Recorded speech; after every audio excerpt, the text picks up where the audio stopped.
Bismillahirrahmanirrahim. Alhamdulillahillazi an'amana bi ni'matil iman wal Islam wa nusalli wa nusallimu ala khairil anam sayyidina Muhammad wa ala alihi washabbihi ajmain amma ba'du. Azabiku semua, tuduhan bahwa tarekat atau thariqah tidak pernah dilakukan oleh Rasulullah sallallahu alaihi wasallam dan para sahabatnya dan sesat adalah klaim sepihak dan cenderung tidak ilmiah. Kami tak membantah jika tarekat seperti Qadiriyah, Naksabandiyah, Saziliyah dan lain-lain memang tidak ada di zaman Rasulullah. Tarekat hanyalah sebuah institusi pendidikan, tazkiyatun nafs, atau madrasah yang bergerak di bidang suluk rohani, terdiri dari guru pembimbing dan murid. Lalu, apa yang dipermasalahkan? Bukankah yang demikian tidak bisa dianggap bid'ah yang sesat? Bahkan kalau kita meminjam istilah Imam Asy-Syatibi dalam kitab Al-I'tisam, hal pembentukan thariqah termasuk dari kaidah masalih mursalah. Karena di dalamnya terdapat bimbingan zikir, talqin zikir, yang merupakan pelajaran dari Rasulullah SAW. Meski saat itu belum ada nama atau label. Oleh karena itu, stigma bahwa institusi tarekat, sebagaimana tafsir tadi, adalah bid'ah, sesat, lantaran tidak ada di era Rasulullah SAW, kami balik bertanya, apakah suluk tarekat dalam rangka mendekatkan diri kepada Allah dan membersihkan diri dari akhlak tercela adalah bid'ah? Ya. Jika Wahabi mengklaim bahwa mengkodifikasikan ilmu nahu dan sorof, membuat pondok pesantren atau madrasah dan lain-lain adalah bagian dari masalih mursalah, maka kenapa tarekat sufi tidak bisa dimasukkan di dalamnya sehingga tidak ada lagi vonis bid'ah? Ini sesuatu yang aneh, asal-usul semua. Ya. Imam Ibnu Taimiyah, ulamanya Wahabi, gurunya para Wahabi, itu berkata, tak kala orang yang berpikir dalil, bingung tentang hukum suatu masalah, apakah halal atau haram, maka ia bisa mempertimbangkan mafsadah dan maslahannya. Nah, kenapa kita tidak berpikir bahwa keberadaan thariqah, tarekat juga ada maslahatnya? yakni menjadi sentra pembersihan jiwa dengan bimbingan mursyid. Ashabiku semua, bukankah juga Rasulullah SAW pernah bersabda, "Man sanna fil Islam sunnatan hasanatan falahu ajruha wa ajru man amila biha min ghairi ayyan qusa min ujurihim syai'a."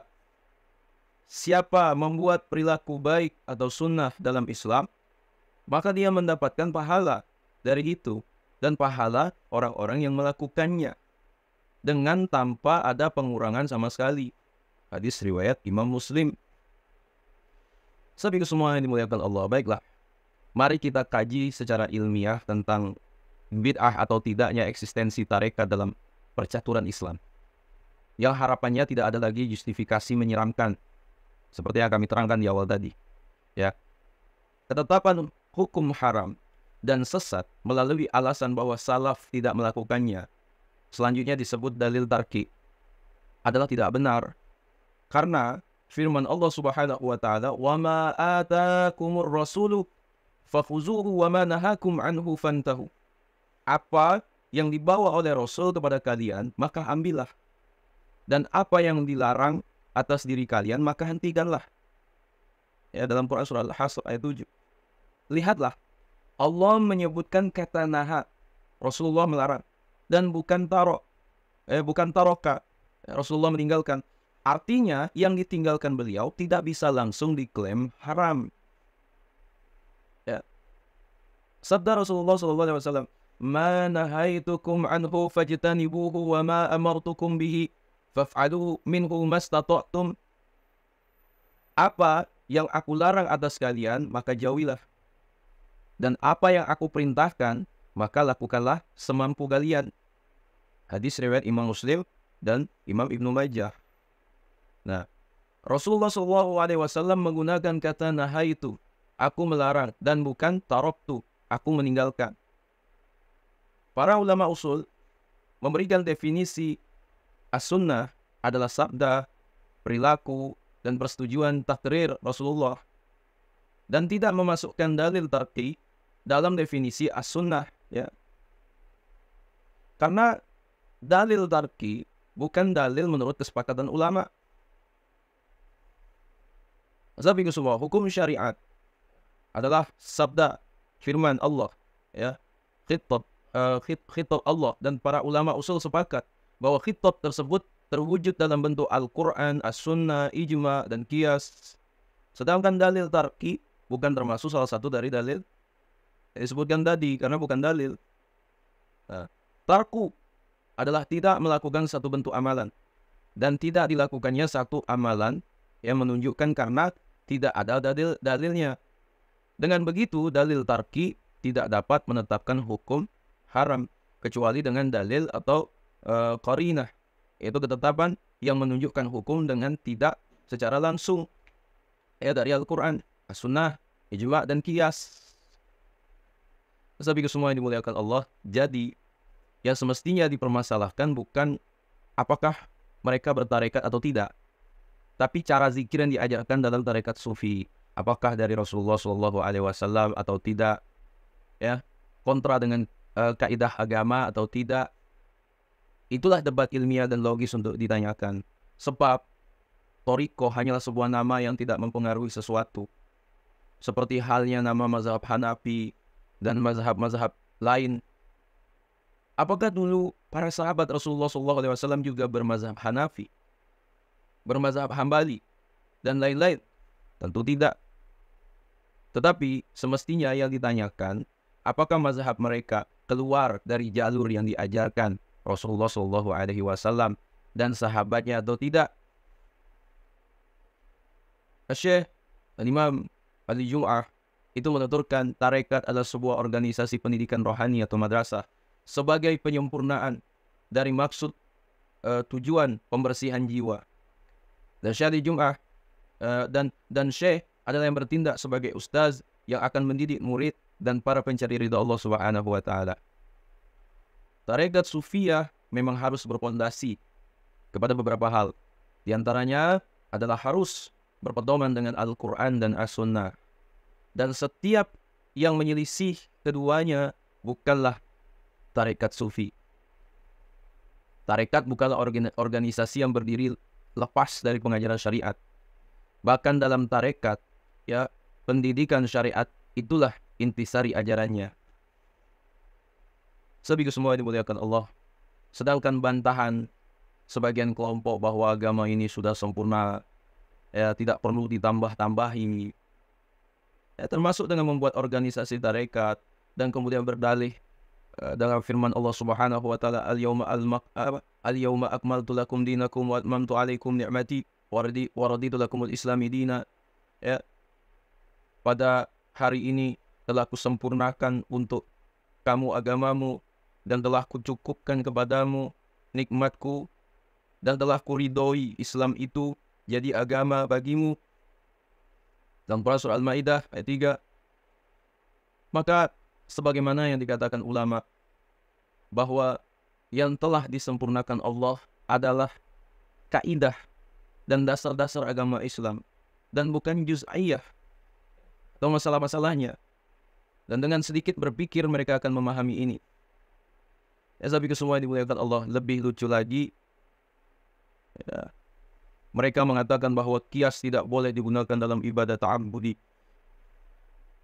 Maka saran kami, siapapun perlu mengaji kembali ilmu usul fiqh dengan lebih matang dan mendalam.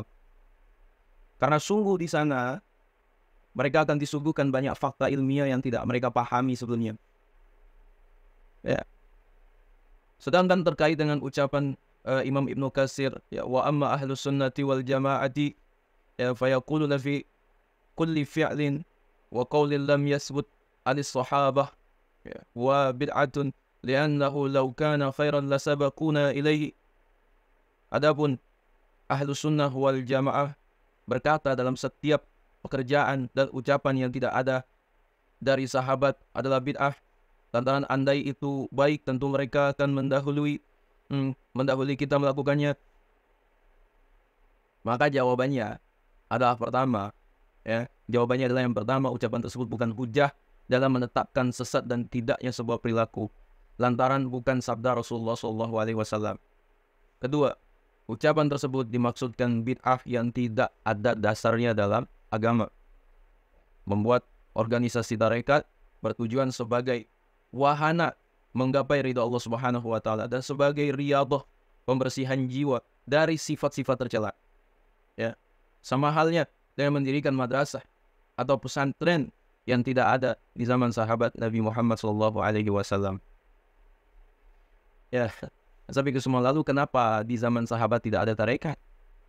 Nah, jawabannya adalah karena di zaman tersebut, ya, zaman salaf itu, zaman dulu itu masih steril dari berbagai virus syahwat duniawi, kemewahan hidup penguasa dan kecenderungan orientasi hidup masyarakat pada materialisme yang berimbas pada degradasi moral, sebagaimana yang mulai menjamur di era setelahnya.